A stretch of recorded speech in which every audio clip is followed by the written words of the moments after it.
ಜನನಿ news ಚಾನೆಲ್ಗೆ like ಮಾಡಿ, subscribe ಮಾಡಿ, ಶೇರ್ ಮಾಡುವ ಮೂಲಕ ನಮ್ಮ ಚಾನೆಲ್ಗೆ ಸಹಕರಿಸಿ.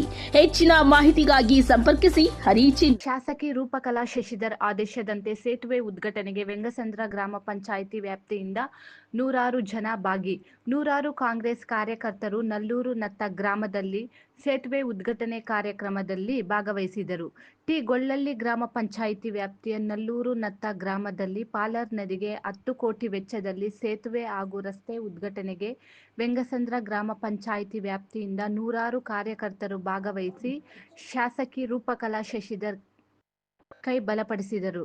ಈ ಸಂದರ್ಭದಲ್ಲಿ ಹಿರಿಯ ಮುಖಂಡರಾದ ಅಪ್ಪೋಜೇಗೌಡ, ವೆಂಗಸಂದ್ರ ಗ್ರಾಮ ಪಂಚಾಯಿತಿ ಅಧ್ಯಕ್ಷ ಸುನೀತಾ ಶೇಖರ್, ಉಪಾಧ್ಯಕ್ಷ ಪದ್ಮಮ್ಮ ರಮೇಶ್, ಎಪಿಎಂಸಿ ನಿರ್ದೇಶಕರಾದ ಯುವರಾಣಿ, ವೆಂಕಟಾಚಲಪತಿ, ಮುರಳೀಕೃಷ್ಣ, ಮುಖಂಡರಾದ ಪದ್ಮನಾಭರೆಡ್ಡಿ, ಚಂದ್ರಯ್ಯ, ವೆಂಕಟರಾಮಪ್ಪ, ರಾಜೇಂದ್ರ, ಅಶ್ವಥ್ ನಾಯ್ಡು, ದೇವರಾಜ್, ಅಣ್ಣಯ್ಯ, ರವಿಕುಮಾರ್, ಲಕ್ಷ್ಮೀಪತಿ, ಭಾಸ್ಕರ್, ನಾರಾಯಣಸ್ವಾಮಿ, ಬುಜ್ಜಿ, ನಾಗೇಂದ್ರ, ಸೀನಪ್ಪ, ನಟಾರಿ ಚಲಪತಿ, ಮಂಜು, ಮುನಿರತ್ನಪ್ಪ ಹಾಗೂ ವೆಂಗಸಂದ್ರ ವ್ಯಾಪ್ತಿಯ ಮುಖಂಡರು ಭಾಗವಹಿಸಿದ್ದರು. ವರದಿ ಹರಿಚಿನ್ನು.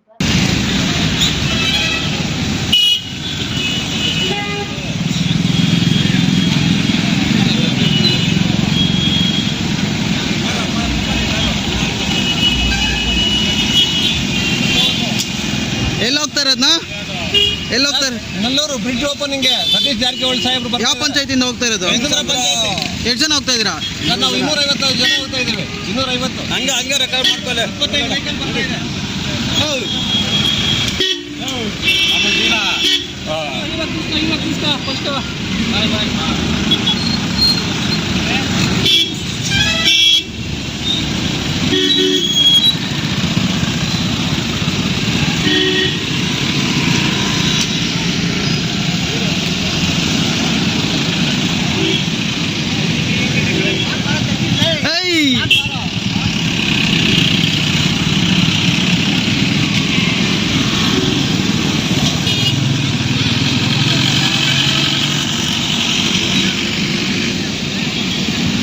ಶ್ರದ್ಧೆಯಿಂದ ಓದಿದಾಗ ಮಾತ್ರ ಅದರ ಫಲ ಸಿಗತ್ತೆ. ಅದನ್ನ ನಾವು ಮೊದಲು ಓದಿದಾಗ ಅದ್ರ ಬೆಲೆ ಅರ್ಥ ಆಗ್ತಾ ಇರಲಿಲ್ಲ. ಬಹಳ ವರ್ಷಗಳ ಕಾಲ ಅದನ್ನ ಅಧ್ಯಯನ ಮಾಡಿಸ್ತಿದ್ರು. ಅದು ರಾಜಕೀಯಕ್ಕೆ ಬಹಳ ಅನುಭವನ ತಂದುಕೊಡ್ತು ಅಂತ ನನ್ನ ತಂದೆಯವರ ಆಸೆಗಳನ್ನ ಈಡೇರಿಸುವ ಗುರಿಯಾಗಿ ನಾನು ಈ ಕ್ಷೇತ್ರಕ್ಕೆ ಕಾಲನ್ನ ಇಡ್ತೀನಿ. ಗೌರವನ ಎಷ್ಟೋ ಕಷ್ಟಗಳನ್ನ 40 ವರ್ಷಗಳಲ್ಲಿ ಸೇವೆ ಮಾಡಬೇಕು, ಜನಗಳ ಸೇವೆ, ಜನಾರ್ದನ ಸೇವೆ ಅನ್ನುವಂಥ ಸಂಕಲ್ಪವನ್ನು ಮಾಡಿ ಪ್ರತಿದಿನ ಅವರು ಊಟ ತಿಂದು ಮಲಗುವ ಮುಂಚೆ ಭಗವದ್ಗೀತಾದ ಒಂದು ಶ್ಲೋಕವನ್ನು ಓದೇ ಅವರು ಊಟವನ್ನು ತಗೊಳ್ತಾರೆ. ಎಲ್ಲ ಕೆಲಸ ಮುಗಿಸ್ಕೊಂಡು ಬಂದಮೇಲೆ ಇಂಥವೆಲ್ಲ ಆಚರಣೆಗಳನ್ನು, ಸಂಪ್ರದಾಯಗಳನ್ನು ನಮಗೆ ಮೈಗೂಡಿಸ್ಕೊಳ್ಳುವಂಥದ್ದನ್ನು ಗುರುವಾಗಿ ನಿಂತು ನನಗೆ ರಾಜಕೀಯದಲ್ಲಿ ಇವತ್ತು ನಾನು ಇಷ್ಟು ಗಟ್ಟಿಯಾಗಿ ನಿಲ್ಲಲಿಕ್ಕೆ ಅವರ ಅನುಭವ, ಅವರ ದಾರಿ ಕೂಡ ನನಗೆ ಪಾಠ ಆಗಿದೆ. ಇವತ್ತು ಆಹಾರ ಮಂತ್ರಿಗಳಾಗಿದ್ದಾರೆ. ದೇಶದಲ್ಲಿ ಬಹಳ ಕೆಲಸಗಳನ್ನು ಮಾಡಿದಾಗ ನಮಗೆ ಅದರ ಅನುಭವ ಗೊತ್ತಾಗಲಿಲ್ಲ. ಕಷ್ಟ ಆಗುತ್ತೆ ಯಾವುದೇ ಒಂದು ಕೆಲಸ ಪ್ರಯತ್ನ ಮಾಡಿದಾಗ. ಅದಾದರೆ ಈ ದಿನ ಆ ವೇದಿಕೆಯಲ್ಲಿ ನನ್ನ ತಂದೆಯವ್ರನ್ನ ಬಹಳ ಹೆಮ್ಮೆಯಿಂದ ನಾನು ಅವರನ್ನು ಕೂಡ ಈ ಕಾರ್ಯಕ್ರಮಕ್ಕೆ ವಿಶೇಷವಾಗಿ ಗೌರವದಿಂದ ನಾನು ಅಭಿನಂದಿಸ್ತೀನಿ ಅಂತ ಹೇಳ್ತಾ, ಯಾವಾಗಲೂ ನಾನು ಎನ್ ಅಣ್ಣವ್ರನ್ನ ಭಾಳ ಕಡಿಮೆ ಮಾತಾಡ್ತಾ ಇದ್ದೆ, ಕೋಪ ಇರುತ್ತೆ ಅಂತ ಯಾವತ್ತೂ ಮಾತಾಡ್ತಿರ್ಲಿಲ್ಲ.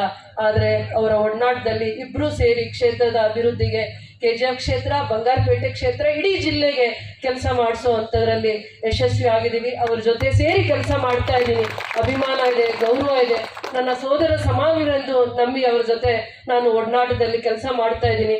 ಭಾಳ ವಿಶೇಷವಾಗಿ ಇಂಟಿಗ್ರೇಟೆಡ್ ಟೌನ್ಶಿಪ್ಪನ್ನು ಅಭಿವೃದ್ಧಿ ಮಾಡ್ತೀನಿ. 2 ಕ್ಷೇತ್ರಕ್ಕೆ, KGF ಕ್ಷೇತ್ರಕ್ಕೆ, ಬಂಗಾರಪೇಟೆ ಕ್ಷೇತ್ರಕ್ಕೆ ಉದ್ಯೋಗ ಸೃಷ್ಟಿ ಮಾಡುವಂಥದ್ರಲ್ಲಿ ಪ್ರಾಮಾಣಿಕವಾಗಿರೋ ಪ್ರಯತ್ನ ಮಾಡೋಣ ಅಂತ ನನ್ನ ಜೊತೆ ನಿಂತು ಬೆನ್ನಿಗೆ ಶಕ್ತಿ ತುಂಬುವಂಥ ಕೆಲಸ ಮಾಡಿ ಕ್ಷೇತ್ರದ ಅಭಿವೃದ್ಧಿ ಕಡೆ ಸರ್ಕಾರ ಇರುವಂಥ ಸಂದರ್ಭದಲ್ಲಿ ಪ್ರಾಮಾಣಿಕವಾಗಿರೋ ಪ್ರಯತ್ನ ಮಾಡಬೇಕು. ಜನರ ಆಶೀರ್ವಾದಕ್ಕೆ ನಾವು ನಮ್ಮ ಸೇವೆಯನ್ನು ಸಮರ್ಪಣೆ ಮಾಡಬೇಕು ಅನ್ನುವಂಥ ಸಂಕಲ್ಪ ತೊಟ್ಟಿದ್ದೇವೆ ಅಂತ ಹೇಳ್ತಾ, ವಿಶೇಷವಾಗಿ ಏನೇ ಈ ಭಾಗದಲ್ಲಿ ಕಾರ್ಯಕ್ರಮಗಳಾದಾಗ ಈ ಭಾಗದ ಮುಖಂಡರು ಪ್ರಭಾವಿಗಳಾಗಿ ಮತ್ತೆ ಪಕ್ಷ ಅಂತ ಅವರು ಎಲ್ಲೇ ಇದ್ರೂ ಕೂಡ ಜನಸೇವೆ ಮಾಡುವಂಥ ಸಂದರ್ಭದಲ್ಲಿ ಬಹಳ ಅಭಿಮಾನದಿಂದ, ತುಂಬ ಮನಸ್ಸಿಂದ ಕಾರ್ಯಕ್ರಮಗಳಿಗೆ ಕರೆದ್ರೆ ಬರ್ತೀವಿ ಅಂತ ಹೇಳಿ ಪಕ್ಷಕ್ಕೆ ಈಗ ತಾನೇ ಸೇರ್ಪಡೆ ಆಗಿರುವಂಥ ನಾರಾಯಣಸ್ವಾಮಿ ಅಣ್ಣವರು ಕೂಡ ಇವತ್ತು ವೇದಿಕೆಯಲ್ಲಿದ್ದಾರೆ. ಅವ್ರಿಗೂ ಕೂಡ ಈ ಭಾಗದ ಅಭಿವೃದ್ಧಿ ಬಗ್ಗೆ ಬಹಳ ಕಾಳಜಿ ಇದೆ. ಜನರ ಮನಸ್ಸಲ್ಲಿ ಬಹಳ ಒಳ್ಳೆಯ ಒಡನಾಟವನ್ನು ಇಟ್ಕೊಂಡಿದ್ದಾರೆ. ಇವತ್ತೆಲ್ಲ ಮುಖಂಡರು ಯಾರ್ಯಾರು ವೇದಿಕೆಯನ್ನು ಅಲಂಕರಿಸಿದ್ದಾರೆ ಅವರೆಲ್ಲ ಪ್ರಭಾವಿ ಮುಖಂಡರು, ಜನರ ಸಮಸ್ಯೆಗಳಿಗೆ ಸ್ಪಂದಿಸುವಂಥ ಮುಖಂಡರೇ ಈ ವೇದಿಕೆಯನ್ನು ಅಲಂಕರಿಸಿದ್ದಾರೆ.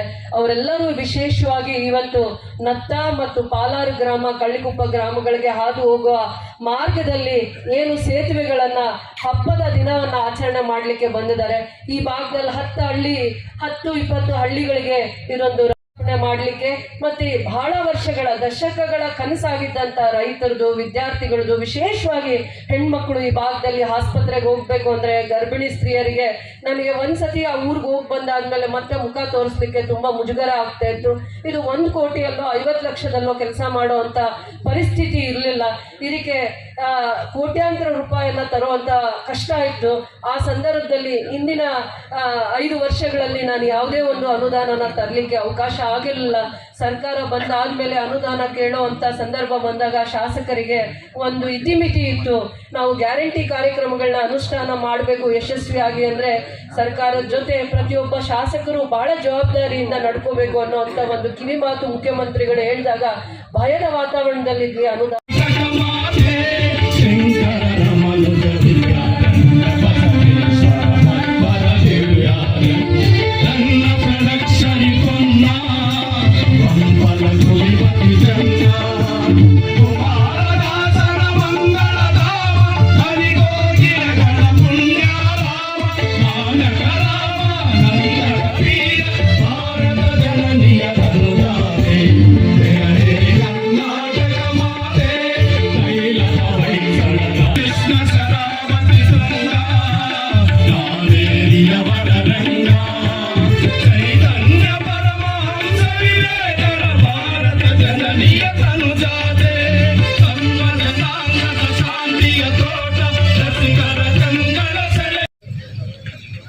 ಅಧ್ಯಕ್ಷತಾನ ವಹಿಸಿದಂಥ ನಮ್ಮೆಲ್ಲರ ಹಿರಿಯರು, ಆಹಾರ ಸಚಿವರಾದ ಸನ್ಮಾನ್ಯ KH ಸೋದರಿ ಹೇಳಿದ್ದಾರೆ. ಈ ಥರ ನೋವು ಕಷ್ಟ ಎಷ್ಟು ದಿನಗಳಿಂದ ಬೇಡಿಕೆ ಇತ್ತು. ಹಿಂದೆ ಸಾಕಷ್ಟು ಶಾಸಕರು ಕೂಡ ಪ್ರಯತ್ನ ಮಾಡಿ ಕೂಡ ಅದು ಸಾಧ್ಯ ಆಗಿರಲಿಲ್ಲ. ಇವತ್ತು ಅದು ವಿಶೇಷವಾಗಿ ನಮ್ಮ ಸರ್ಕಾರದಲ್ಲಿ, ಸಿದ್ದರಾಮಯ್ಯ ಸರ್ಕಾರದಲ್ಲಿ ಅದು ನಮ್ಮ ಶಾಸಕರ ಪ್ರಯತ್ನದಿಂದ ಇವತ್ತು ನಿಮ್ಮೆಲ್ಲರ ಏನು ಬಹುದಿನಗಳನ್ನ ಕನಸಿತ್ತು ಅದನ್ನು ನನಸು ಮಾಡಿದ್ರೆ ನಿಮ್ಮ ಪರವಾಗಿ ಇಲಾಖೆ ಪರವಾಗಿ ಅವರಿಗೆ ಅಭಿನಂದನೆಗಳನ್ನು ಸಲ್ಲಿಸ್ತಾ ಇದ್ದೇನೆ. ಯಾಕಂದ್ರೆ ಇಂಥ ಒಂದು ಒಳ್ಳೆ ಕೆಲಸವನ್ನು ನಮ್ಮ ಗಮನಕ್ಕೆ ತರುವಂತ ಅವರು ಪ್ರಯತ್ನ ಮಾಡಿದ್ದಾರೆ. ಇಲ್ಲ ನಮ್ಗೆ ಗೊತ್ತಾಗಲ್ಲ, ಇಡೀ ರಾಜ್ಯದಲ್ಲಿ 1 ಲಕ್ಷ ಕಿಲೋಮೀಟರ್ ವ್ಯಾಪ್ತಿ ಇದೆ, ಸುಮಾರು ಬ್ರಿಡ್ಜ್ಗಳಿದೆ. ಸುಮಾರು ಇಂಥ ಸಮಸ್ಯೆಗಳಿದ್ದಾಗ ಅದನ್ನ ಸರಿಯಾಗಿ ನಮಗೆ ಇಲಾಖೆ ಕೊಡುವಂಥ ಪ್ರಯತ್ನ ಮಾಡಿದ್ರೆ ಖಂಡಿತವಾಗಿ ನಮ್ಮ ಇಲಾಖೆ, ನಮ್ಮ ಸರ್ಕಾರ ಈ ಕೆಲಸವನ್ನ ಮಾಡ್ತೀವಿ ಅನ್ನೋ ಮಾತನ್ನು ಹೇಳುತ್ತಾ ಇಲ್ಲಿ ಬಂದು ನೋಡಿದ ಮೇಲೆ ಇದಕ್ಕೆ ಚಿಕ್ಕದಿದೆ ಭಾಳ. ಬಹುಶಃ ಇದು 6 ಕೋಟಿ ನಾವು ಬ್ರಿಡ್ಜ್ ಕೊಟ್ಟಿದ್ದೀವಿ ಮೇಡಮ್, 6 ಕೋಟಿ ರಸ್ತೆ ಕೊಟ್ಟಿದ್ದೀವಿ, 4 ಕೋಟಿ, ಒಟ್ಟು 10 ಕೋಟಿ ರೂಪಾಯಿ ವೆಚ್ಚದಲ್ಲಿ ಇಷ್ಟು ಜನರ ಬದುಕನ್ನು ಅದು ನನಸಾಗಿ ಮಾಡಿದೆ. ಅದು ವಿದ್ಯಾರ್ಥಿಗಳಿರ್ಬೋದು, ಅಥವಾ ರೋಗಿಗಳಿರ್ಬೋದು, ರೈತರಿರ್ಬೋದು, ಕಾರ್ಮಿಕರಿಗೆ ಬಹಳ ಸರಳವಾಗಿ ಮುಂದೆ ಅದು ಕೋಲಾರಿಗೆ ಹೋಗೋದಿರ್ಬೋದು ಅಥವಾ ಇನ್ನಿತರ ಗ್ರಾಮಗಳಿಗೆ ಹೋಗುವಂಥ ಒಂದು ಕನೆಕ್ಟಿವಿಟಿ ರಸ್ತೆ ಮಾಡಲಿಕ್ಕೆ ನಮ್ಮ ಇಲಾಖೆ ಕೂಡ ಇವತ್ತು ಬಹಳ ಅತ್ಯಂತ ಯಶಸ್ವಿಯಾಗಿದೆ ಮತ್ತು ಒಳ್ಳೆಯ ರೀತಿಯಿಂದ ಕಟ್ಟಡ ಕೂಡ ಆಗಿದೆ. ಯಾಕಂದ್ರೆ ನಾವು ಹೋಗಿದ್ದ ಮುಂಚೆ ನಮಗೆ ಭಯ ಆಗ್ತದೆ, ನಮ್ಮ ಕಟ್ಟಡ ಹೆಂಗಾಗಿದೆ, ಏನು ಪರಿಸ್ಥಿತಿ ಅಂತ. ಆದರೆ ಇಲ್ಲಿ ಬಂದು ನೋಡಿದ ಮೇಲೆ ಬಹಳ ಚೆನ್ನಾಗಿ ಆಗಿದೆ. ಇದೇ ರೀತಿ ಆದರೆ ಇನ್ನೂ ಒಳ್ಳೇದಾಗ್ತೈತೆ ಅನ್ನೋ ಮಾತನ್ನ ಈ ಸಂದರ್ಭ ಹೇಳುತ್ತಾ, ವಿಶೇಷವಾಗಿ ನಾವು ನಮ್ಮ ಸರ್ಕಾರ ಬಂದ ಮೇಲೆ ಕಾಲು ಸಂಘ ಅಂತ ಒಂದು ಹೊಸ ಯೋಜನೆ ಮಾಡಿದ್ವಿ. ಕಾಲು ಸಂಘ ಅಂದ್ರೆ ಇದು ಮಲೆನಾಡಲ್ಲಿ ಮಾತ್ರ ಬರುವಂತ ಒಂದು ಯೋಜನೆ.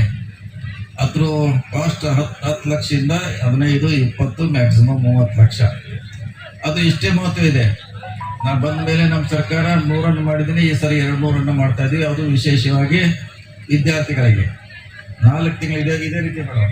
ಈ ರೀತಿ ಚಿಕ್ಕದ್ರು ಬಹಳ ಕೇವಲ ವಿದ್ಯಾರ್ಥಿಗಳಿಗೆ ಅಥವಾ ಒಂದು ಆಟೋ ಹೋಗ್ಲಿಕ್ಕೆ ಮಾತ್ರ ನಾವು ಮಾಡಿದ್ದೇವೆ. ಕಳೆದ ಸಾರಿ 100 ಮಾಡಿದ್ದೇವೆ, ಈ ಸಾರಿ ಮಲೆನಾಡದಲ್ಲಿ 200 ಮಾಡ್ತಾ ಇದ್ದೀವಿ. ಈ ಸಾರಿ ಅದನ್ನ ನೋಡಿದ ಮ್ಯಾಗೆ ನನಗೆ ಅದೇ ನೆನಪ ಬರುವಂತ ಆಗಿದೆ. ಅದಕ್ಕಾಗಿ ತಾವೆಲ್ಲ ಮುಂದಿನ ದಿನಗಳಲ್ಲಿ ಇನ್ನೂ ಹೆಚ್ಚು ಈ ಭಾಗದಲ್ಲಿ ಕೆಲಸ ಮಾಡುವಂತ ಪ್ರಯತ್ನ ಮಾಡ್ತೀವಿ. ನಮ್ಮ ಬಂಗಾರಪೇಟೆ ಶಾಸಕರು ಕೂಡ ಮೇಲಿನ ಮೇಲೆ ಹೇಳ್ತಾ ಇದ್ರು ನಮ್ಮ ಭಾಗಕ್ಕೆ ಬರಬೇಕಂತ. ಅವರಲ್ಲಿ ಕೂಡ ಒಂದ್ಸಾರಿ ಹೋಗ್ಬೇಕಾಗಿದೆ. ಮುಂದಿನ ಸಾರಿ ಬಂದು ಇನ್ನೂ ಹಲವಾರು ನಿಮ್ಮ ರಸ್ತೆಗಳಿರ್ಬೋದು, ಬ್ರಿಡ್ಜ್ಗಳಿರ್ಬೋದು, ಮೇಡಮ್ ಅವರು ಹೇಳ್ತಾರೆ, ಅದಕ್ಕೆ ಖಂಡಿತವಾಗಿ ಮುಂದಿನ ದಿನಗಳಲ್ಲಿ ಮಾಡಲಿಕ್ಕೆ ನಾವು ಪ್ರಯತ್ನ ಮಾಡ್ತೀವಿ. ವಿಶೇಷ ಕೊಡುವಂಥ ಕೂಡ ಪ್ರಯತ್ನ ಈ ಭಾಗದಲ್ಲಿ ಮಾಡುವಂಥ ಪ್ರಯತ್ನ ಮಾಡ್ತೀವಿ. ಯಾಕಂದರೆ ಮಳೆ ಬರೋದ್ರಿಂದ ಒಂದೆರಡು ಮಾತನ್ನು ನಮ್ಮ ಹಿರಿಯರಾದ ಮುನಿಯಪ್ಪ ಸಾಹೇಬರು ಕೂಡ ಮಾತಲ್ಲ ಅಂತೇಳಿ ಮಾತು ಖುಷಿ ನಮಸ್ಕಾರ.